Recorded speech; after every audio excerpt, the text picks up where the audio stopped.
کسی مسلمان ولی نہ بھی ہو، مسلمان ہے تو اس کی تعظیم کرنی ہے، اس کو دل نہیں دکھانا، لیکن اگر وہ اللہ کا ولی ہوا، یاد رکھیے گا میٹھے اسلامی بھائیوں، میں نے اب تک جتنا میرا مطالعہ ہے وہ تھوڑا سا ہی ہے کہ 2 ہی چیزوں کے بارے میں پڑھا ہے جس میں رب اعلان فرماتا ہو، رب کی طرف سے یہ اعلان ہو کہ جس نے یہ 2 کام کیے وہ ایسا ہے جس نے اللہ سے جنگ کی ہے۔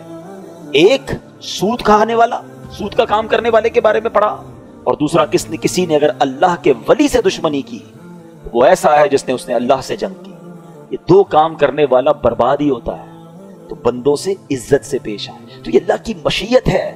اسی طرح رب نے یہ لیلۃ القدر کو بھی پوشیدہ رکھا تاکہ ہم ان 5 راتوں میں تلاش کریں، عبادت کریں، ورنہ ہم تو ایسے نکمے لوگ ہیں، ایک رات پتہ چل جاتی تو باقی راتوں تو پھر ویسے ہی سارے بھول جانے تھے، چلو اس بہانے 5 راتیں تو مسجدیں بھرتی ہیں، ان 5 راتیں تو سجدے ہوتے ہیں، کچھ عبادت ہوتی ہے۔ تو بہرحال میرے پیچھے اسلامی بھائیوں ہمیں اس کو سمجھنا ہے۔ اچھا آگے قرآن فرماتا ہے وما ادراک ما لیلۃ القدر، تم نے کیا جانا لیلۃ القدر کیا ہے؟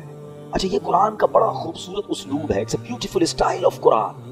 جب قرآن کو کوئی چیز انفسائز کرنی ہے، ہماری اٹریکشن چاہیے، ہمیں بتانا ہے کہ دیر از سم تھنگ اسپیشل، تو قرآن خود ہی ہم سے سوال کر رہا ہے وما ادراک ما لیلۃ القدر، تم نے کیا جانا لیلۃ القدر کیا ہے؟ ہماری اٹریکشن لی جا رہی ہے۔ عرب زبان کا بھی ایک اسلوب ہے، آپ دیکھیں سورہ قاریہ میں القارعۃ مل قارعہ وما ادراک مل قارعہ، قرآن وہاں بھی ڈیفائن کر رہا ہے قیامت کو، تو اب سوال کیا جا رہا ہے کہ تم نے کیا جانا قیامت کیا ہے، قارعہ کیا ہے، پھر فوراً اس کے بعد قرآن اس کو ڈیفائن کرتا ہے کہ وہ دن کیسا ہوگا۔ یہاں بھی قرآن نے یہ اسلوب اختیار کیا، اللہ کا کلام کہہ رہا ہے وما ادراک ما لیلۃ القدر، تم نے کیا جانا لیلۃ القدر کیا ہے، پھر آگے خود قرآن بتا رہا ہے لیلۃ القدر خیر من الف شہر، یہ رات 1000 مہینوں سے بہتر رات ہے۔ اب 1000 مہینوں کا مطلب کیا ہوا؟ 83 years and 4 months، اپروکسیمیٹلی 83.5 سال۔ یہ سوال ذہن میں آ سکتا ہے کہ قرآن نے 100 سال نہیں کہا، 150 سال نہیں کہا، 1000 مہینوں کی کیلکولیشن کہاں سے آئی؟ سبحان اللہ۔ اس کے پیچھے بہت سارے شان نزول علماء نے بیان کیے۔ ایک شان نزول یہ ہے کہ نبی پاک علیہ الصلوۃ والسلام نے بنی اسرائیل کے ایک بہت عظیم بزرگ کا واقعہ صحابہ کرام کو سنایا، ان کا نام تھا حضرت شمعون رضی اللہ تعالیٰ۔ واقعہ کیا تھا؟ واقعہ یہ تھا کہ وہ اللہ کے بڑے ولی تھے، بڑے جاندار بھی تھے، بڑی اللہ کی انہوں نے عبادت کی، اور ایسی عبادت کی کہ 1000 مہینوں تک وہ روزانہ روزہ رکھتے تھے، رات کو عبادت کرتے تھے اور جہاد بھی کرتے تھے، اور بڑے طاقتور بھی تھے، ان پر کافر قابو نہیں پا سکتے تھے، اور بڑی چال چل کر بڑی مکاری کے ساتھ انہوں نے ان کو گرفتار کیا، اور پھر ان کو یوں سمجھیے کہ ٹکڑے ٹکڑے کر کے شہید کیا گیا، بڑا ظلم بھی ہوا ان کے اوپر۔ پھر جنہوں نے ان کو شہید کیا ان پر عذاب بھی نازل ہو گیا۔ بڑا طویل واقعہ، میں اس کو شارٹ کر کے بیان کیا میں نے۔ اچھا اب جب یہ واقعہ نبی پاک علیہ الصلوۃ والسلام نے صحابہ کو سنایا نا، تو صحابہ کرام علیہ رضوان جو تھے ان کا مائنڈ سیٹ کمال کا تھا، ایسے کمال کے صحابہ ہیں سبحان اللہ۔ اب جب یہ واقعہ سنا، اب آپ نے بھی سنا، میں نے بھی سنا، ہمیں تو لگتا ہے کہ یار کتنے بڑے بزرگ تھے ماشاءاللہ، کتنی عبادت کی، کتنا ثواب کمایا۔ وہ فوراً اپنی نیکیوں کے بارے میں فکر مند ہو جاتے تھے، کہتے حضور یہ پہلی قوم والے تو آگے بڑھ گئے، ہماری تو عمریں ہی چھوٹی ہیں، 1000 مہینے تک تو وہ روزے رکھتے رہے، 1000 مہینے تک تو رات عبادت کرتے رہے، جہاد کرتے رہے، 1000 مہینوں کا مطلب 83.5 سال اپروکس، ہماری تو عمر 60 70 80 سال، یہ تو ہمارے پاس ٹائم ہی نہیں ملتا، اتنا ٹائم ہی نہیں ہماری لائف میں، وہ نیکیوں میں آگے بڑھ گئے۔ یہ بات بڑی کمال کی، جملہ ذرا سمجھیے گا، صحابہ رنجیدہ ہوئے کہ دوسری قوم، دوسری جو امت ہیں وہ نیکیوں میں آگے بڑھ رہی ہیں، ہم پیچھے رہ گئے۔ آج ہمارا حال یہ ہے کہ ہم یہ سوچتے ہیں کہ فلاں بنگلہ بڑا بنا لیا اس نے، وہ کاروبار میں آگے بڑھ گیا، وہ پیسوں میں آگے بڑھ گیا، اس کی گاڑی اچھی ہو گئی، اس نے موبائل اچھا خرید لیا، ہم اسی ٹینشن میں رہ گئے۔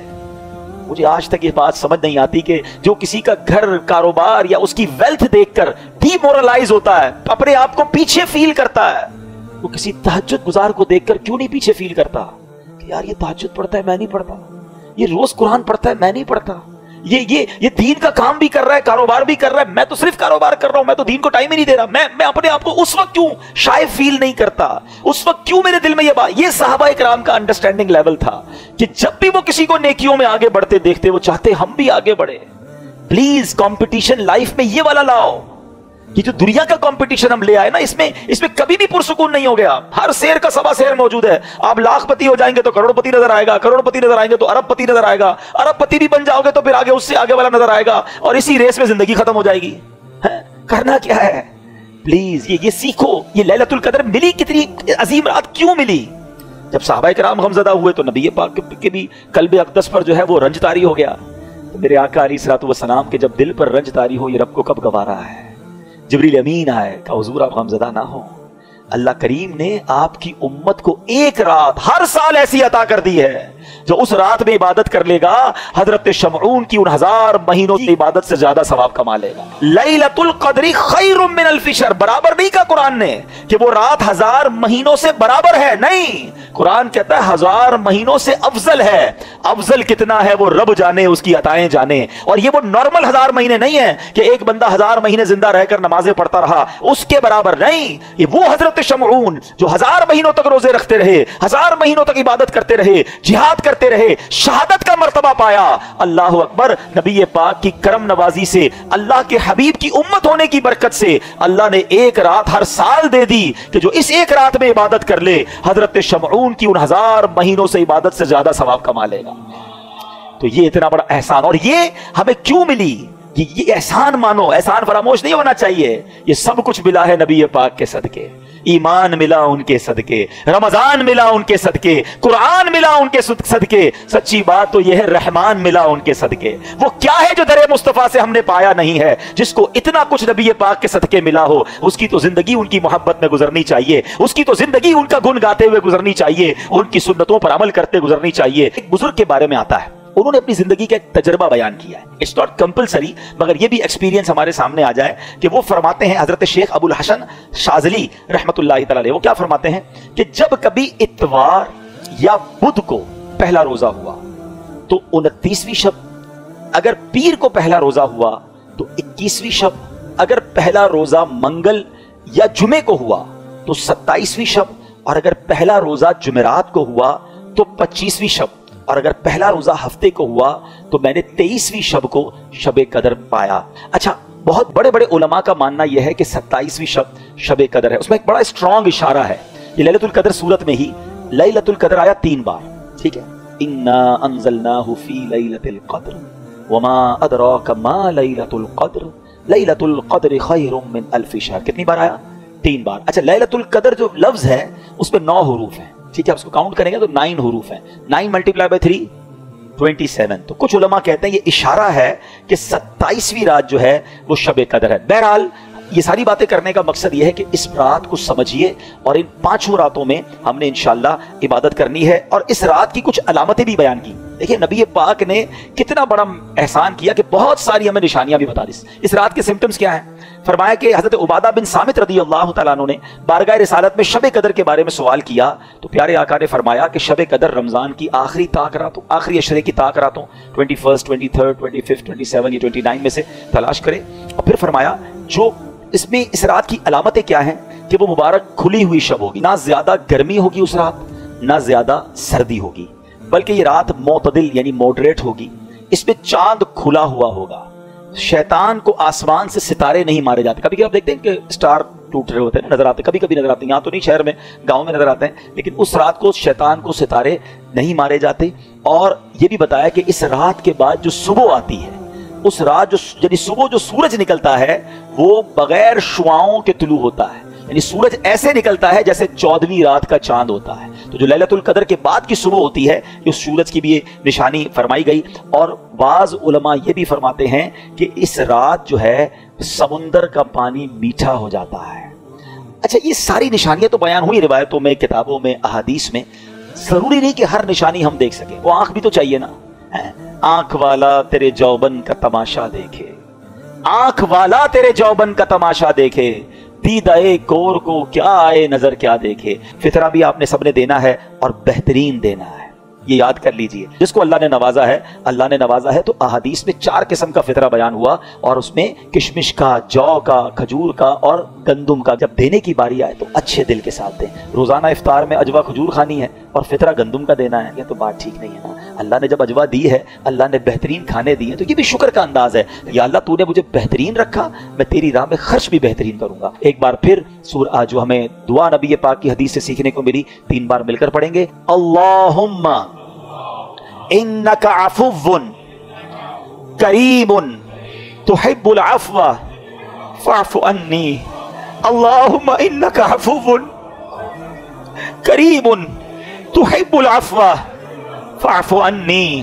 اللہم انک عفو کریم تحب العفو فاعف عنی، الصلاۃ والسلام علیک یا نبی اللہ وعلی آلک واصحابک یا نور اللہ۔